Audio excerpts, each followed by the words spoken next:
Še enkrat lep pozdrav iz slovensko-hrvaške meje, tokrat iz Bregane oziroma Obrežja, kjer avtocesta Ljubljana-Zagreb prečka mejo.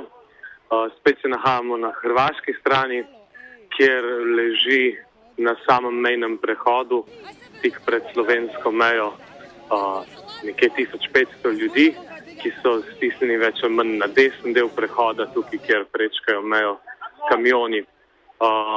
Ljudje spijo po cesti, po zelenici, vmes med prometnimi pasovi, med kamioni, postavljeno je nekaj šotorov.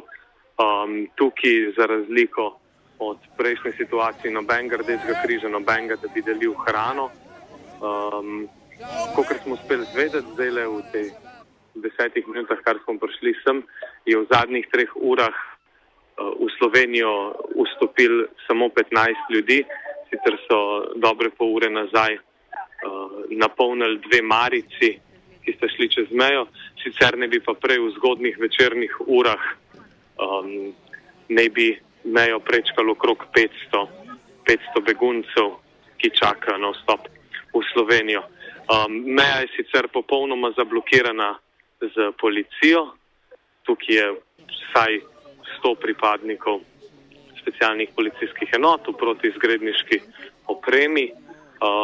Je pa mogoče edina stvar, ki je še za dodati, da takoj po prejšnjem javljanju, ki smo ga naredili ob 10, je policija, slovenska policija proti beguncem uporabila že solzivec, da bi nekako razgnala množico, težko bi rekel umirila, ker večina od ljudi jasno leži na tleh in spi in ne dela nikakršnih problemov, galame, ali kakorkoli se že temu reče. Afghani, no. Suri, yes.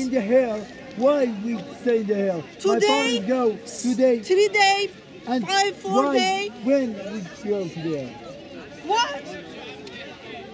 It's a problem.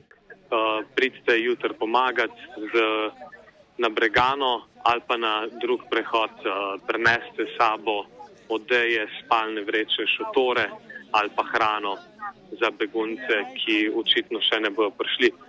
Ali pa kakšne anorake, ker napoveduje se slabo vreme, tukaj se že bliska in ne vem, izgleda, da bo zajeban, no, ukolikor se meja ne odpre.